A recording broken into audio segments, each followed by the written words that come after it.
So thank you all for being with us. It's really been such an amazing day so far, and we're going to continue with two more amazing panels going forward. I want to welcome this outstanding group of leaders who are presenting on the panel, Oceans, Freshwater, and Climate. Thank you all for your important work and leadership, and I'm really thankful that you're here to be with us for this assembly. I want to echo what so many of us have learned from the words that we heard around the world from water protectors at Standing Rock in the fight against the Dakota Access Pipeline. All over the world, we heard, Maniwi Choni, water is life. Maniwi Choni, water is life. Earth's oceans, rivers, glaciers, and the hydrological cycle are gravely threatened by the climate crisis. We know that greenhouse gas emissions, pollution, and human exploitation are destabilizing the water systems fundamental to all life on Earth. Water is life. And I want us to keep saying that as we're hearing everyone, because we get so distant in our modern lifestyle and how we live that we can forget when we just turn on our water faucets in our homes where that water is coming from and how we actually can't live without it. And so, yes, we need to keep remembering how important it is to protect the water and that water is life. And also, this is true of the womb of the world, which are the ocean waters, and how important the ocean waters are to our very existence. So, in our call to action for this assembly, we are highlighting that we need to protect the rights of water and to recognize that the human right to sufficient, safe, and clean water, that right belongs to all of us. That we need to outlaw water privatization. Water should be a free public good everywhere. And that's going to become even more important as the climate crisis escalates. We're going to see a decrease in access to water and healthy and clean water. And this is why we're really advocating that it's not privatized. It shouldn't be, again, something that just is for the wealthy elite and people who can afford to buy water. No, water belongs to all of us. Water is life, and it should be something that is equitable and accessible. Regarding the ocean, we know that the ocean plays a fundamental role in mitigating climate change by acting as a major heat and carbon sink. But the ocean also bears the brunt of the climate change, as evidenced by changes in temperature, currents, and sea level rise. We live on a water planet, and there's no conversation about the climate crisis that can be had without addressing water, whether in some regions there's far too much of it, and in other regions far too little of it. Water is a major component of what we're experiencing on our planet as we're going through this huge, many-faceted crisis. So I really look forward to this important discussion with amazing leaders who are really experts in telling us and sharing with us about this work. First, we're going to be hearing from Siziwe Mota. She's the African Program Director from International Rivers Network in South Africa. She's not able to be with us today, but she did send us a recording. Again, due to some time zone differences, she ended up needing to send us this recording, so we're really honored to have her voice shared here. Then we'll be hearing from Vasser Seydel, who is the president of the Oxygen Project from the US and is doing remarkable work, which you'll be hearing about. Then we'll be hearing from Caroline Mair-Toby, who is Warao and Kalinago. She is the executive director of the Institute for Small Islands. She's an attorney at law at Mair and Company. She is the global ambassador for the Warao Nation of Trinidad and Tobago, and the former chief empowerment officer at She Changes Climate from Trinidad and Tobago. Then we'll be hearing from Panganga Pungowiyi. She is the IEN Climate Geoengineering Organizer from Indigenous Environmental Network from Turtle Island. So this is quite a group of leaders that we have here to walk us through this really important discussion about water and climate in many different forms. And with that, let's go ahead and hear from Siziwe Mota. Thank you. So climate change is one of the most pressing global issues in contemporary times, and hydropower plays a substantial role in aggravating climate change. what we've seen is that proponents of large dams, they hope to capitalize on this concern for climate change, and they're promoting a major expansion of large dams within the Africa region. You have industry associations like the IHA, you have corporations, development banks, and governments who continue to propagate this falsehood of hydropower being a viable solution to mitigate the climate crisis, and making claims that hydropower actually doesn't contribute to climate change. Secondly, there's a big move to alleviate energy poverty within the Africa region, and there's a view that this can be done through the development of hydropower. In the DRC, for example, we know that the World Bank has approved a loan to the government of the DRC with the reasoning that the 21.5% energy access rate obviously needs to be increased. And they see hydropower as the way to go about this. However, in our view, large dams are an entirely wrong response to both of these pressing issues because, as we know, dams or large hydropower has a very long and troubled history, both within the African continent, but globally as well. We have seen that hydropower has contributed to the destruction of river ecosystems and the change of how a river should naturally flow, leading to the extinction of many fish and other aquatic species, a loss of forest, a loss of farmland, and a multitude of other impacts that are faced as a result of hydropower.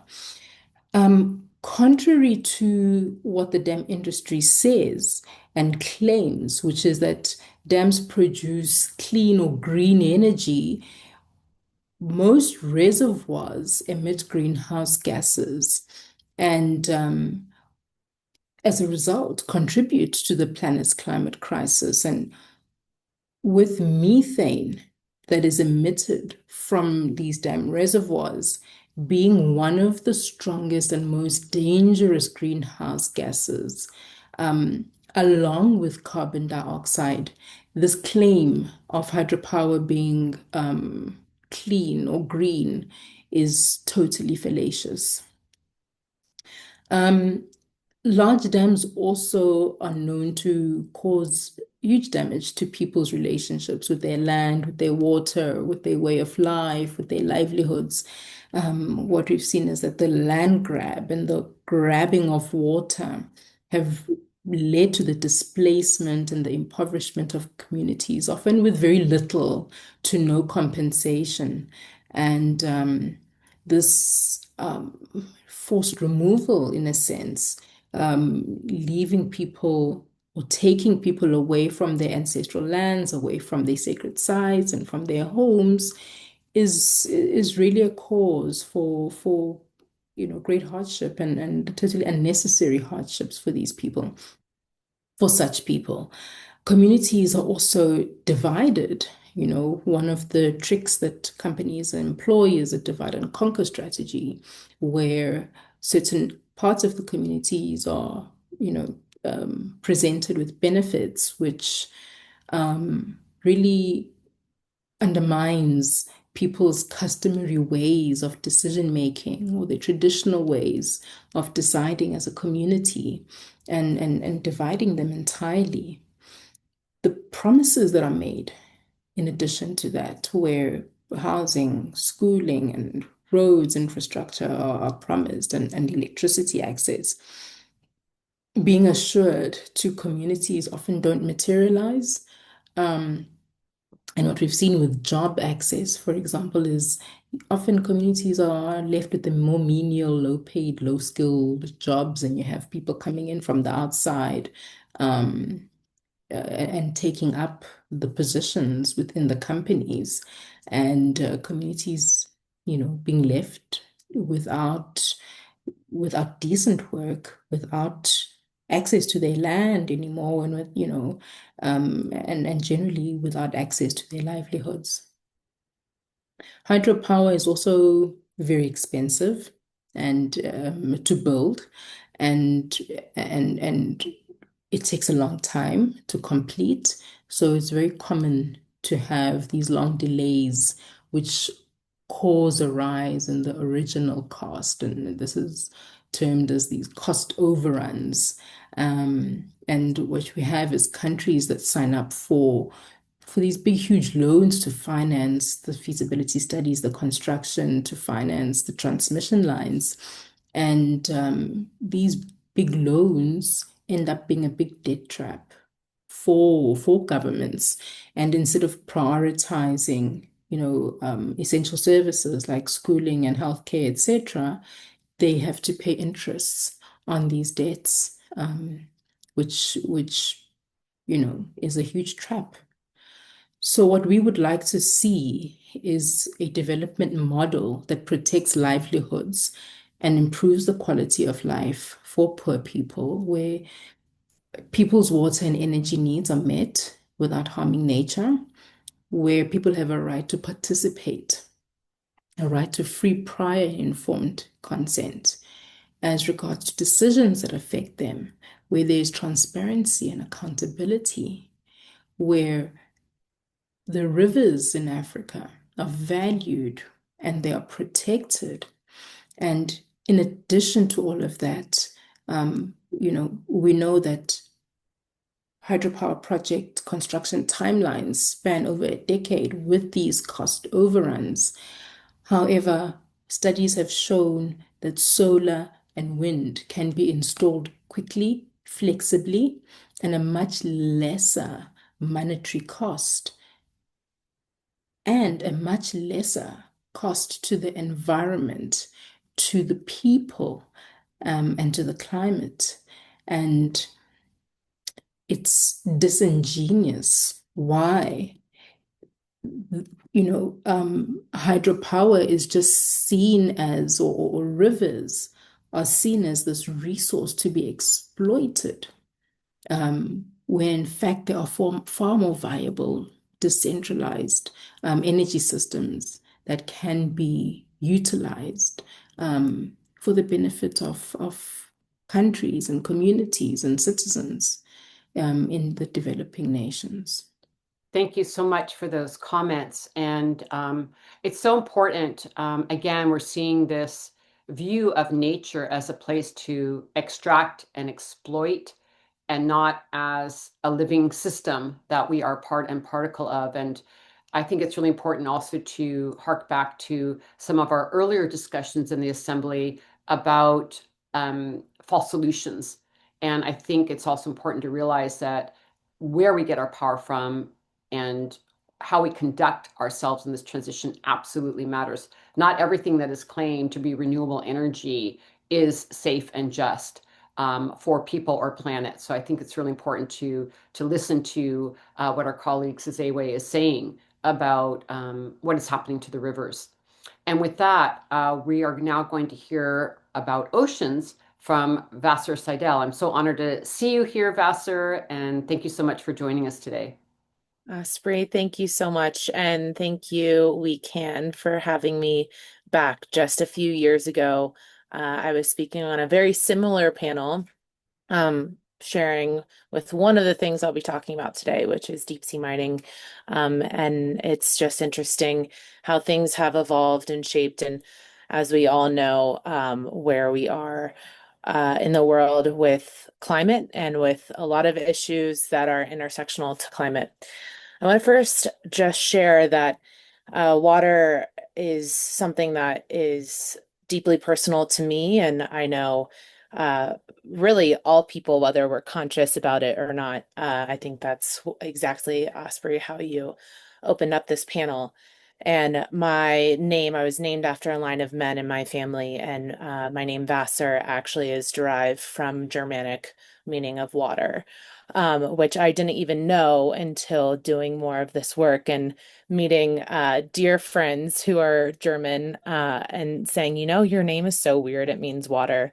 Of course, it's spelled in German with a W, but just as kind of a full circle moment for me and just a recognition of um, how critical this purpose is for me, and I think a shared purpose that we can all come around and really recognizing the intersection of water, whether it's ocean or waterways, or even just the water that if you're lucky enough to have come out of your sink, and climate and really the biggest issues like conflicts that are happening around the world today.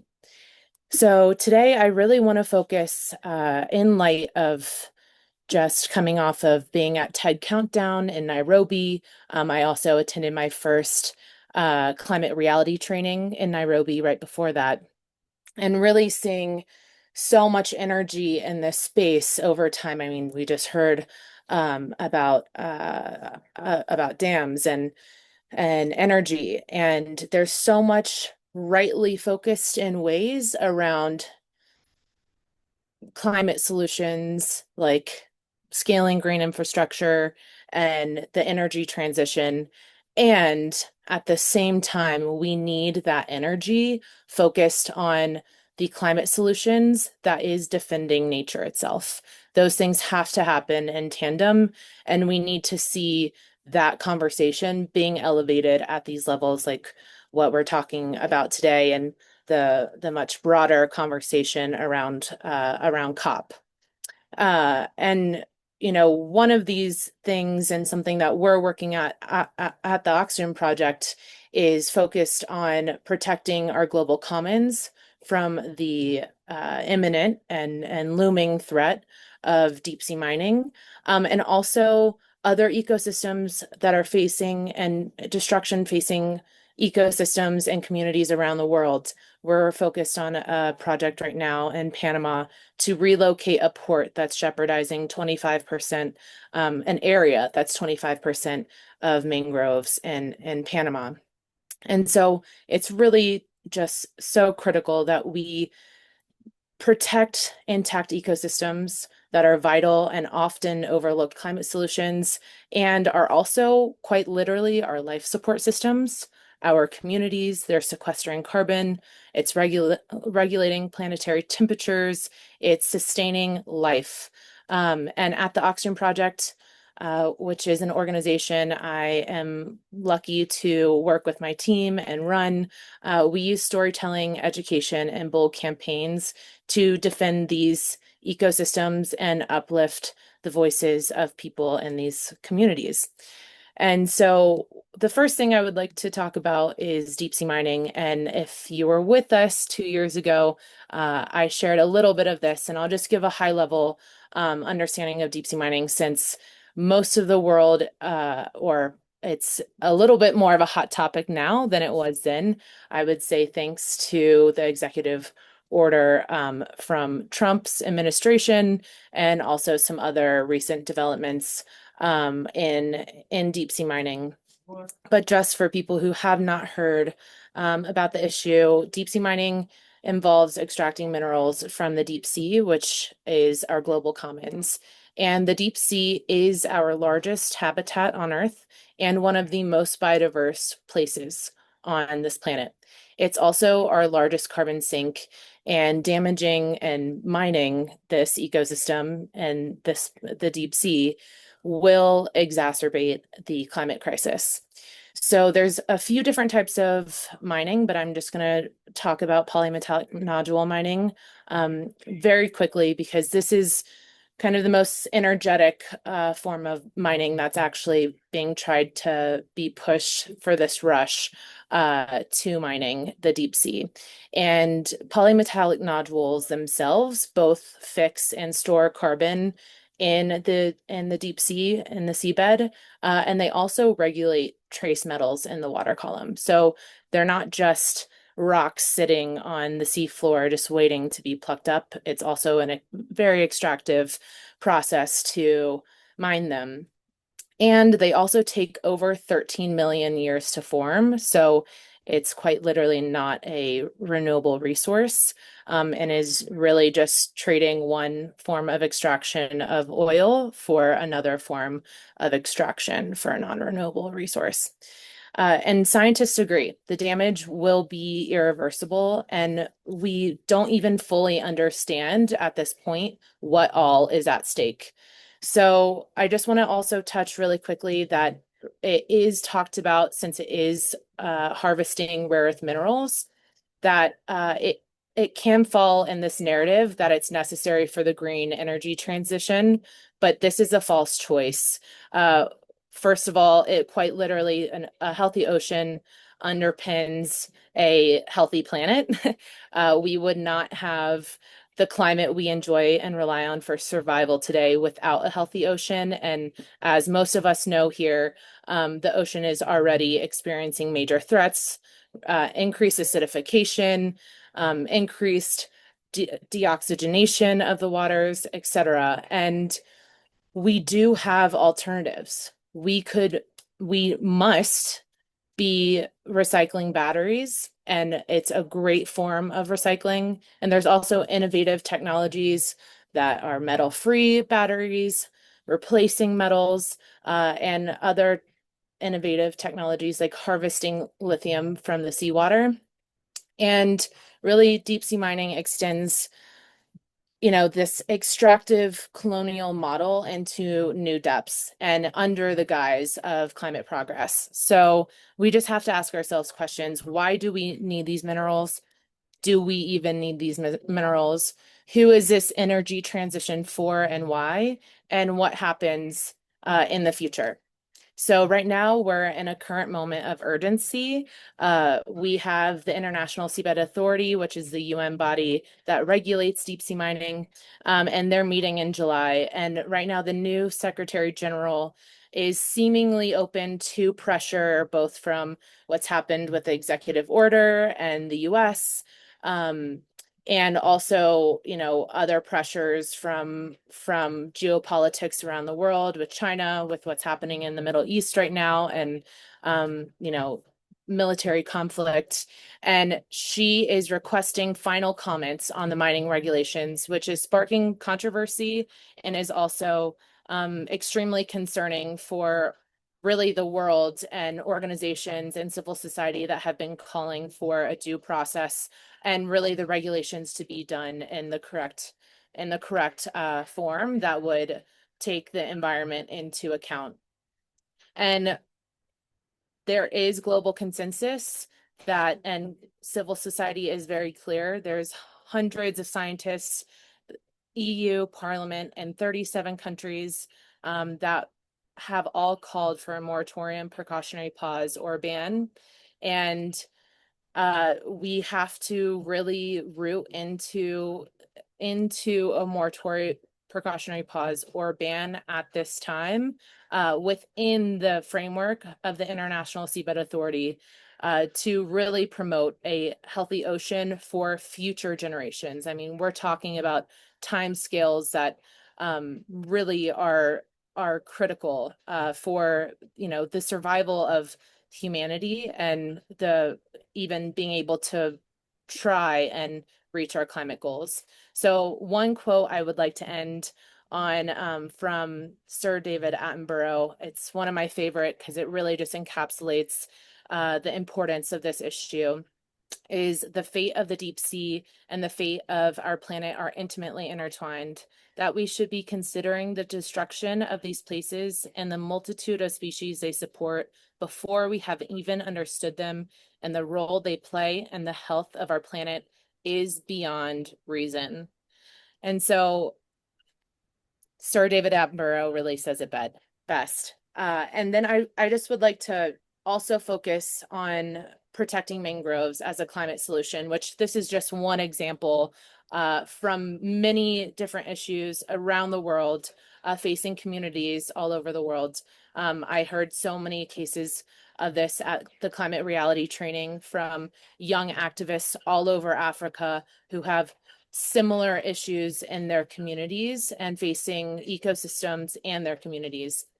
And while, the deep sea touches us all politically in our nations and quite literally the ocean, that, like I said earlier, we all rely on for survival, and actually is the reason why we don't have runaway climate change today. Over 93% of the heat has been sequestered by the ocean, and about 1/3 of carbon emissions have been sequestered by the ocean. And the other reason why we don't have runaway climate change today is because of people and protecting their homes, protecting their communities, protecting their bioregions around the world, and the remaining intact bioregions that we have around the world. And we have to continue both supporting and protecting these bioregions and these communities, as well as the ocean. So I just want to focus on one example that we're working on. It's a campaign to relocate Puerto Baru, which is a port in Panama that is jeopardizing an area that comprises 25% of the mangroves in Panama. This is in a region called the Mangroves David, which is a protected mangrove ecosystem. And this port has been licensed in the heart of that. And if allowed to move forward, it risks these vital mangrove ecosystems, displacing marine life and these communities that rely on these ecosystems for livelihoods and food security. And just to touch on why mangroves, they are nature's frontline defense. They absorb carbon, prevent floods, and support marine biodiversity. Just to throw some numbers in here, mangroves save $855 billion in flood protection globally. That's every $1 invested in mangroves can save up to $6 in disaster recovery. And this is just me talking about mangroves. But when we boil down the economics of just being preventative about climate and nature in our communities, it's not just the right thing to do, it's also better to be preventative economically than destroying our ecosystems and having to reap the disaster that ensues. And also, as many people on here probably know, mangroves are one of the best carbon sequesters in natural communities. They have a carbon sequestration rate that's 10 times greater than mature tropical forests. And it's really nonsensical to destroy these ecosystems for really any reason at this point in juncture in time. And so when we're seeing carbon removal technologies not only sink billions of dollars and be failing really all over the world, it really is our responsibility to recognize nature as a critical climate solution that needs investment and support, and also scalability.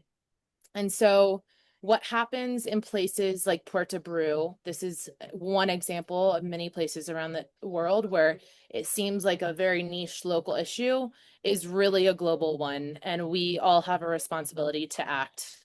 And just with Puerto Baru, there's two Supreme Court cases active against the port. One questioning the environmental assessment that helped it obtain its licenses, but also that's questioning the right for nature law that really protects nature in Panama. So I know I might be up, I see Osprey, I might be up at my 10 minutes, but I just want to end with one, there is a call to action that you can support today. I will put a link in the chat to sign our petition for Puerto Baru. And I want to end with one more quote from one of my favorite quotes that I think is just so critical, and I've been holding in this time of quite honestly a little bit of overwhelm of the onslaught of issues we're facing, from Buckminster Fuller. And he said, "We are called to be the architects of the future, not the victims." So thank you so much. Thank you, Osprey, for the time. And I'll put that link in the chat as one way that you can take climate and action today. Thank you. Great. Thank you so much, Vasser. Thank you for the really wonderful work you're doing. It's so important. And I'm hoping we'll have a little bit of time at the end of the presentations to maybe loop back around to talk some of these things around, especially the what is going on with the deep sea mining updates. I have a few questions about that, but we'll come back to you. But thank you for your ongoing work in so many ways. Really appreciate it. And with that, I would like to bring Caroline Mair-Toby onto the call. And if you joined us a little bit late, you've already been introduced, so I didn't want you to think we're just throwing your name in there. We had introduced everyone at the beginning of the session, but you have the floor, Caroline. Thank you for being with us. Thank you very much for having me here, Osprey and WECAN. And I just want to say thank you to the viewers for coming today. And this is an important time. This is an important topic. We are seeing now more than ever the challenges in society. I don't want to make this too political because, you know, I love you guys. I don't want to make problems for you all. But right now, we are in a difficult time when it comes to protecting the environment. So what I want to do is just clear the space, set the intention, thank the ancestors, invite them in. If you are worried about this or afraid of this, just pray to your God. This is non-denominational.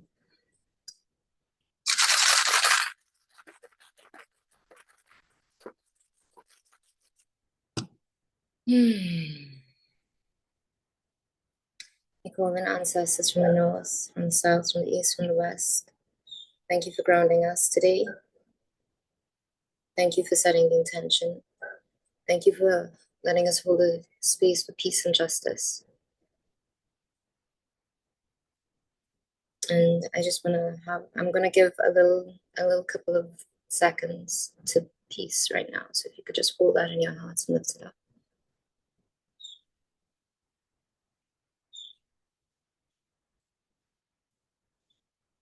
Thank you. Bring yourself back. Open your eyes. And I want you to feel warmth and connection to your fellow viewer, your fellow speaker right now, and spread that out to the world. Because right now we need to consciously invoke peace. We need to consciously invoke love. And we need to protect these things right now. So now, we are all one. Right now we are being divided, but we are all one. We are all of this earth. And right now, international law is showing how incredibly fragile it is, but at the same time, incredibly powerful it is for creating international agreements. But beyond international law, we need to reach consensus within ourselves. It can't always be top down. It must be bottom up as well. It must be grassroots. It must be connecting between ourselves, forging ecosystems between ourselves. And I'm so grateful to my sister for talking about the International Seabed Authority and undersea mining. So I don't have to go into that. And as you know, I'm a lawyer, so I have a lot to say about that, and I'm grateful to her for covering those grounds. So I can get very, very woo-woo now. And if this is too woo-woo for you, that's okay. I'm going to bring it back to the realm of the of reality. So ignore my broken glasses. So there is, I'm just going to bring myself back here. I actually did take notes. Usually I never do. Let me know if you can't hear me as well. We can hear you fine. Wonderful. So there is spirit in everything. We are one. There is what our Indigenous cousins in Hawaii call mana. Mana is in everything. It is essence, breath of life, chi. The Holy Spirit. It is something that we all talk about, that we all understand, that's moving within us right now, causing us to sit together in this meeting. Nature will out. I'm so blind, I can't see anything. Just put back my broken glasses on. Nature will out of the most cruelest and deprived environments. And I really love to think of my little buddy, my little favorite champion, who is the iron snail at the bottom of the ocean. So I'm sure you've been following, but there is this adorable little snail that exists there where his shell is entirely made of iron, and on his foot he has iron, and so it's from the deposits that he's in the water that he's ingesting. She's ingesting. Sorry, I'm just gonna call out the girlies. They're ingesting. Let's go for quality and unity, okay? And it's amazing to me that we can, as a universal species, evolve to such a level, you know, on this planet, to where we can eke life out of anything. And so this reminds us that the earth will persist, Mama Gaia will persist, Pachamama will persist, Atabe will persist. And I'll introduce you to those guys in a little bit. Well, those ladies in a little bit. But we might not. And there's a strange desire for, I'm going to tread very carefully here, certain people, certain factions throughout history to take advantage of that and the inequality that it causes, the resources being extinguished. We don't need to go into those details. We don't need to see, we just need to turn on the news to see what's going on there. And what happens when breakdown occurs and when it's flamed by human aggression. Let's not go there. We can actually make a choice. We can actually decide to live in a world that is pure, that is clean, that is sustaining. You know why? How I know this? Because we've been doing it for millennia. And we need to trust Indigenous science. We need to trust Indigenous science. We need to trust Indigenous science. I can't tell you. Because, come on. When there is an Incan skull that has been trepanned, that has been drilled into, that has a gold disc, that has the cranial material, the skull growing over, and it shows you that we were doing, our cousins in the Andes were doing brain surgeries and they survived. Come on, we need to trust Indigenous science and ways of living. And everybody's like, oh, I don't want to go back to living in the thing. Well, you know what we have? We have technology now. But if you smash it up, if you break it up, there's no way that you could find out the incredible marine resources that are available to us. The nodules, this is just my little favorite stone, but it looks like a little bit like a nodule. They emit oxygen. We don't know how, but that's amazing. And that makes you think about and question life. How did that start? Was that a chemical reaction in a stone at the bottom of the ocean that happened millions and millions and billions and billions of years ago? And now we are enjoying this rich harvest of this strange little stone animal. We don't even know what it is. We don't know what sentience is. We're now starting to talk about sentience. I've been talking about sentience for a long time. Animals are smart. Plants are smart. Plants have eyes. Clams have eyes. If you look out at the seasons now, if you look at the AMOC, if you look at the Gulf Stream, if you look at the trade winds, they're all off, you know? And if you talk to Mother Earth, the seasons are different. We used to have a dry season that was set in stone, a rainy season that was set in stone, Pitika Rem, where you can plant during the rainy season and would come. We used to be a bread basket. Now we're flooded all the time. What do we do? What do we do? What do we do? We listen to the elders. We preserve their knowledge for all of humanity as a global treasure for all humanity. We support them in what is actually an extinction. And I'm using my words carefully, of Indigenous knowledge across the globe. We protect them from having their sacred knowledges being destroyed as they've been being destroyed, not for centuries, not since Columbus set upon our shores, and I'm from the third place that his ship stopped at. I am Kalinago and Warao. I'm also mixed with other Chinese, Indian, African, other things. They roasted our nobles upon a spit.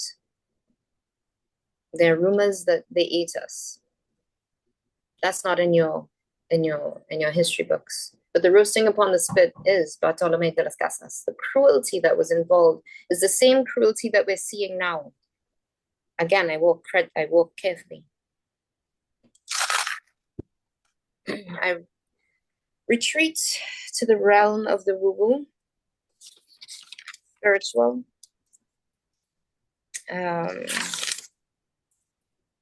Atabe, Huracan. I want to go to Indigenous ancestry. How much time do I have? Just about 30 seconds a minute left, but please go ahead. Okay. Atabe in Taino, she is the goddess of cassava and sea, the cycle of moon and life. She's associated with fresh waters, lakes, rivers, and sea, earth, and fertility. She is the goddess in Taino, as Huracan, god of hurricanes. Now, I want you to understand how important nature is to Indigenous communities. And if I may I just take 2 minutes to do this extra? I'm so sorry for going over. So there's a garden for the fresh water and the sea. If you go to Orisha, Yoruba pantheon that is practiced by Maroon communities here in the Caribbean and Africa and Brazil, you will see Yoruba deities worshipped over here. Oshun, she's the goddess of the fresh water. Yemaya is her sister. She is the goddess of the shallow seas. That's where the coral is. And then Olokun is down the profundity of the sea. And that's where these babies, these babies are living. And she is the giver of life. Now, what is the essence of life for us? Oxygen. They knew this. They knew. It's encoded in our stories. It is encoded in our stories. So I want you to respect this knowledge, protect it, and protect the nature that keeps us alive. Thank you. Thank you. I was going to sing, so you're spared. No, well, thank you so much, Caroline. And maybe at the end, if we have time, we will bring you in for a song because that would be really special. So we'll see if there's time for that. Thank you. I love hearing that. With that, I'd love to bring Panganga into the conversation. You have the floor, and we had introduced you earlier, so I'm just bringing you in to speak now so we can save some time. Thank you. You have the floor. Hi, I'd love to just come on camera for my intro and then turn it off. Sometimes my audio is not that great if I have my camera on at the same time. Okay, great. Go ahead and put your video on for a moment if you'd like, and then we'll hear from you as works for you. Okay, great. Wanga atka panganga ng nakapangawi, wanga ataka akanatrama naka kirstenugak pas, wanga sibunga kami. My name is Panganga. I work with the Indigenous Environmental Network. I'm from St. Lawrence Island. It's an island that I'll talk about in a little bit.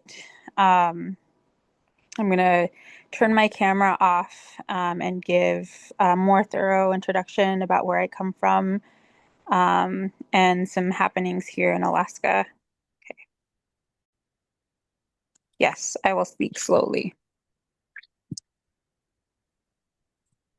So I come from one of the largest migratory bird nesting areas. It's home to about 3 million migratory birds each year. We're seeing a massive die-off right now of these vital species due to man-made climate change.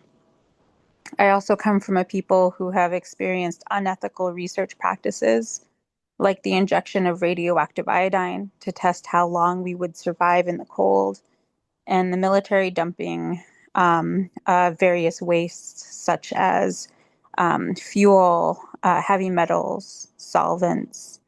And now we live in a cancer cluster with no means to hold our polluters accountable.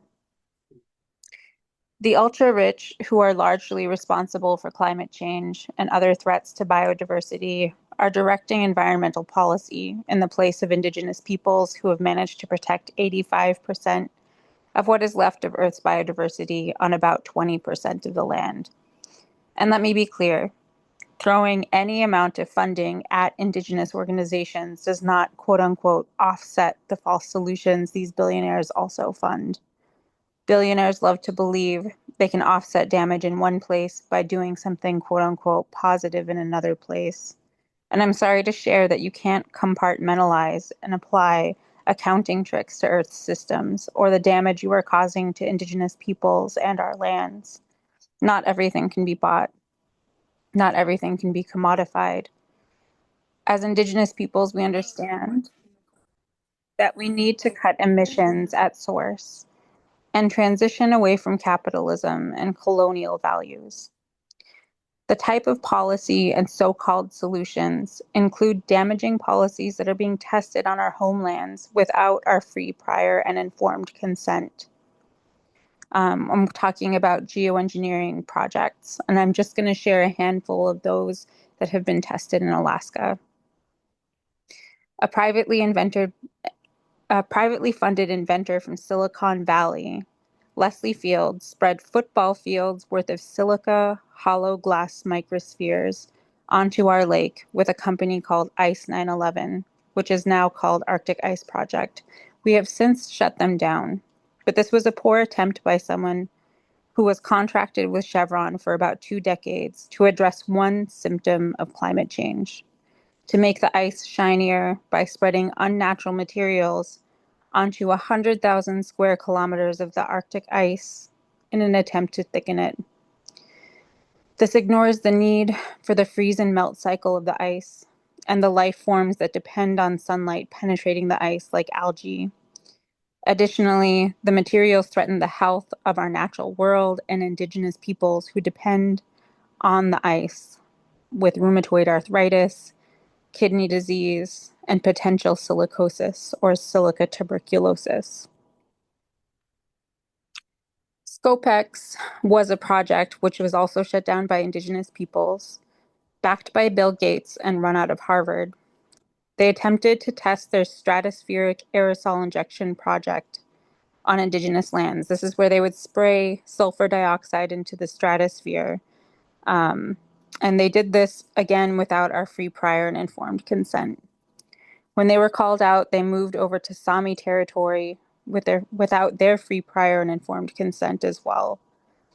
Bill Gates has thrown down $4.5 million to support this techno-fix of spraying sulfur dioxide into the stratosphere to mimic a volcanic plume and reflect sunlight back into space. Sulfur dioxide comes down as acid rain after about 2 years, and by their own computer simulations, they know that this would cause drought in the Amazon rainforest, it would disrupt monsoon cycles in Southeast Asia, and would cause crop disruption across multiple continents. This type of project would deplete the ozone layer in a matter of 50 to 90 years. The project would need to continually be implemented because of the termination effect, meaning once you start, if you stop, the Earth will heat up more than it would have had you not done it to begin with. Real Ice Project, this technique would place green hydrogen-powered water pumps on the Arctic ice to thicken it artificially. This was tested in Nome, Alaska, without the knowledge of local Indigenous tribes. When asked about why they didn't consult us, they claimed that this would be a lot of work. And then they insultingly asked about the Indigenous peoples. Don't they know about climate change? Don't they want to do something about it?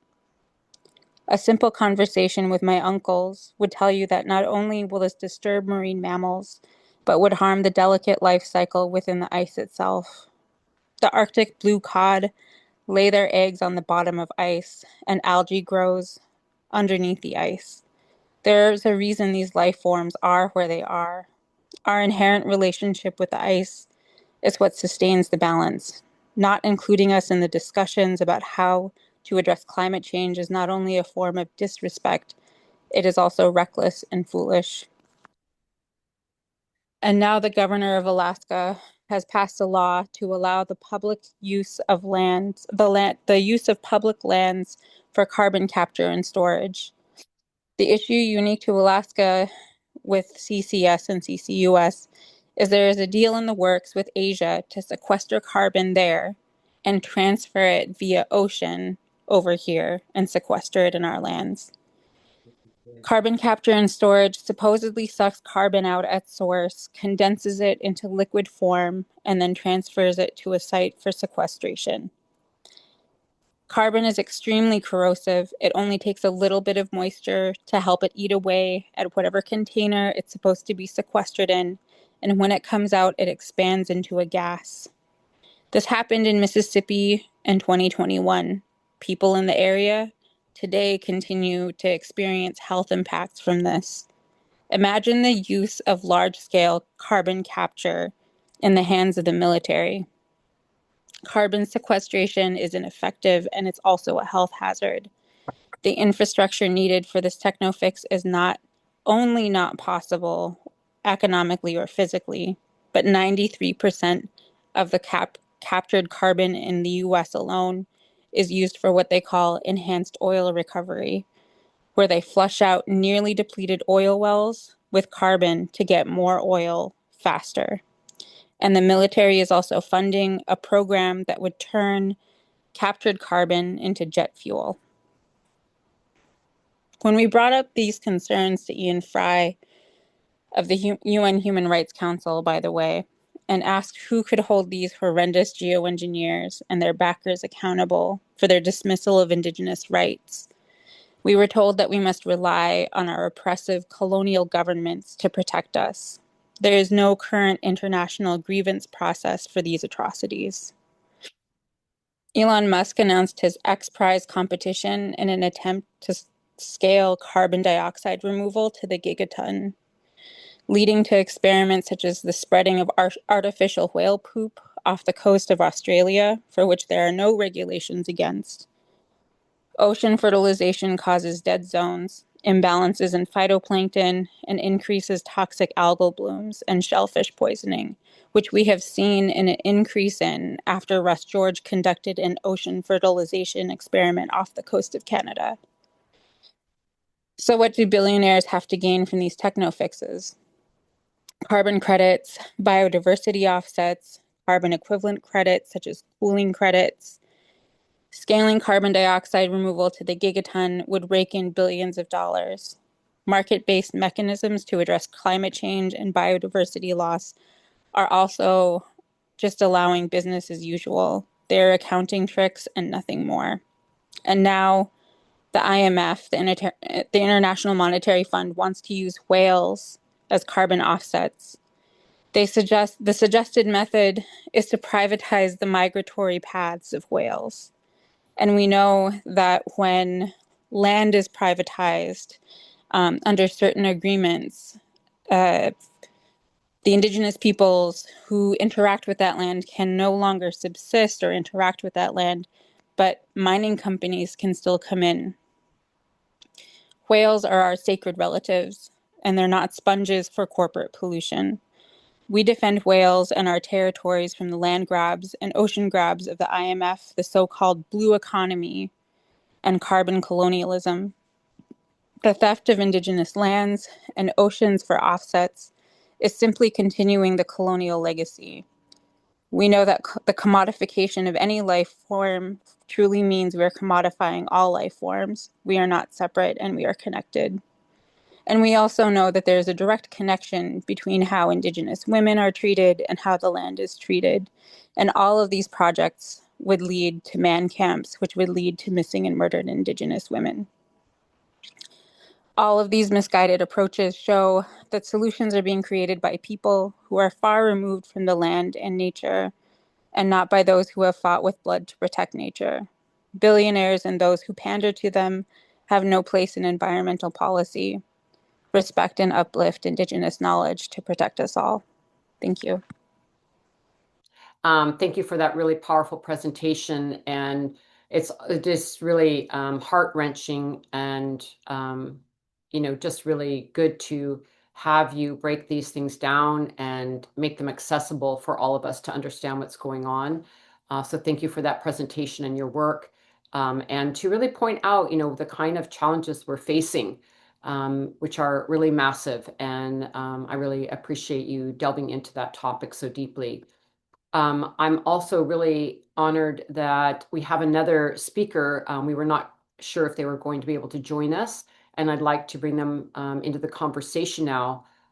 Aakaluk, Adrienne Blatchford, who is Iñupiaq, Yupik, and Aakaluk is a geoengineering outreach organizer from Indigenous Environmental Network, and they're from Unalakleet, Alaska. And so I believe that they are here and able to join us. I'm not sure about the video, but maybe you could let us know how you're going to present. Thank you. Good afternoon, good morning. Una Notak, where everyone is at. I'm actually going to stay off video today. We have an overload on our small network where there's a few of us on meetings right now, so I want to make sure that my audio is at least working and I'm staying connected. But I'm going to start with a short traditional introduction, and then I'll continue in English. My apologies to the translator in advance. Wanga Aakaluk Unalakleet angay kang maktaklu Charlie Jr. Anaga apuga ang makilaklu anak tiyok asi Charlie Lee asi Jenny Lee lu chinirmiu savariak tunga ay anami. Good afternoon, everyone. My Iñupiaq name is Aakaluk. My passport name is Adrienne Blatchford. I'm originally from a coastal village right on the heart of the Norton Sound, which is the Arctic Passageway. Its traditional name is Unalakleet. English name has been given as Unalakleet. It means where the east wind blows. We're a rich land, like Panganga's island, that has been deeply impacted by colonization, in militarization, through the whaling industry, through the churches, and the exploitation of our goods, our resources, and without our free, prior, informed consent, and the oppression of many of our people, which continues to happen today. This violation is not only physical, but it also is mental and spiritual for us. We see that when these resources are depleted, our land is polluted, our air is violated, when we are no longer able to harvest and hunt on our own land because of these pollutants that have been introduced. We continue to have this burden of proof left on us, like by our mentor and elder always reminds us that this burden of proof is left on us to bear. And time again, we show up to speak out, and have had to make a seat at the table without being invited. And so oftentimes that leads to protest and to having to fight for this seat, which should have been offered in the first place, right? And we have no meaningful government to government conversation when it comes to these tribes in Alaska. There's 227 federally recognized tribes and many that aren't, and many that have chosen to not be a part of this government scheme that INCSA was presented, where Iñupiaq Edwardson, who was one of the first climate change leaders that had been documented for speaking out, had said that climate is an equal opportunity offender. And when you think about that, you see these organizations and these government agencies and these so-called climate scientists who are conducting these large-scale and wanting to continue to conduct these large-scale science projects on our land without our consent, claim that this is something that's going to help us and offer these treaties in different forms, but time and time again have been broken. And when they don't get the answer that they want, when no is very firm and they're rejected in an area, and UNDRIP and policy and resistance holds the line, they've time and time moved on to the next place to continue to exploit Indigenous peoples, frontline communities, fence line communities without that free, prior, informed consent. And in the Arctic, we're seeing with our very own eyes such a vast change in this world, 4 times faster than the rest of the world, they say, but sometimes it feels just moment by moment that our world is crumbling beneath us, between the methane gas emissions and the mercury leaching into our rivers and lakes and the depletion of our groundwater and the invasive species, plant and animal species that have come into our lands. Our once pristine waters be condemned, polluted because of this toxic exposure, and the sinkhole that's created because of this toxic air floating into our land and holding there, because of this hemispheric sinkhole that's created with the Arctic ice melting and the air warming and the acidification of the ocean. The science is there. We know that, and our traditional ecological knowledge is oftentimes put in the back burner and then return to the front burner when we're cherry picked into these positions, and oftentimes to fit in a box that we do not fit into when it comes to how we align our values and our traditional way of life. And so it's a system that's already meant to be broken, and treaties that should have been upheld generations ago continue to be broken. Not only local, state, and international and national governments, but just human law and human rights, our right to our sovereignty, our right to our food and our health and well-being. And with that being said, we continue to hold the line, because you know, what we say within our network is our bodies are born on the line. Panganga and our cohort oftentimes remind ourselves that. But with that resistance, oftentimes folks feel like they're standing alone. And I want to remind all of you that have joined us today that you're not in it alone, and that there are resources where people will uphold you and stand in line with you, and that these small, big wins are possible for a better future and a just transition for us to be able to attain healthy well-beings for us all. And so I hope that all of our words today have fallen on the hearts of those that needed to hear them, and continue to excuse me, move forward with the winds of change that we need. And I'll leave it at that and give the rest of my time for questioning. So, Khiana Tavra. Thank you so much, Aakaluk, for your powerful your words. And oh, we're having a little bit of a breakthrough with the translation. Thank you. It's really interesting having the last two presenters not on screen. We can actually hear you in a different way. So there's a lot to be said also about having us be in our own heart and mind listening to you. It's really powerful. We thank you so much for your presentations.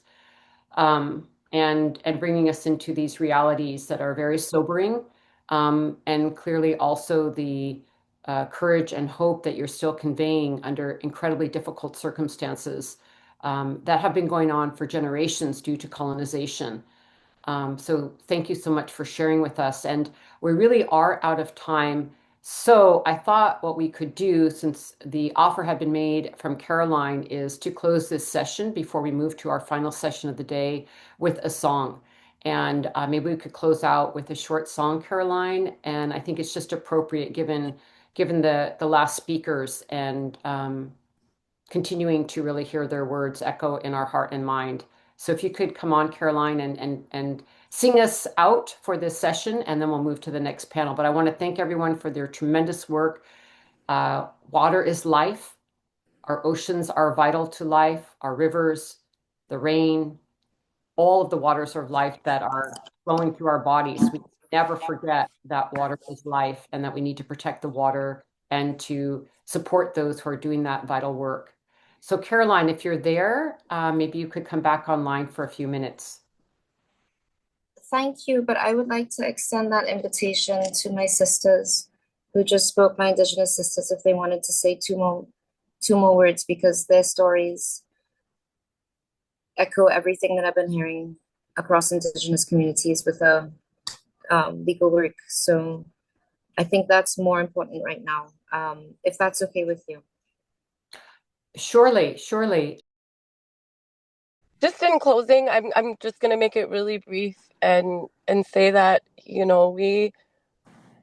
we empower each other in this work that we do when we share our stories. Our oral traditions have held us strong since time and millennia, and that's something that continues to move us forward in this work that we do, and to think about the children that are yet to come that we don't even know the names of. That's something that I always share at the end of these conversations, because it's not only our ancestors that we reach to, but also looking forward, what is this world that we're leaving, and what part of history are we going to be on when they speak our names, when we're no longer here, and we watch over the rest of us that are left behind in the stars. And so the importance of this work oftentimes leaves us in a fight or flight, or, end of the world crisis mode, a lot of our our journey.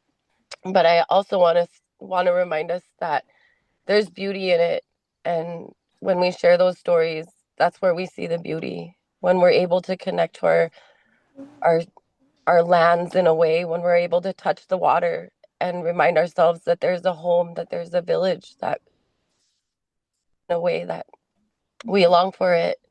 And so thank you for taking the time today to allow us to share our stories. And I'm going to leave it at that. Diana Tefra. Thank you.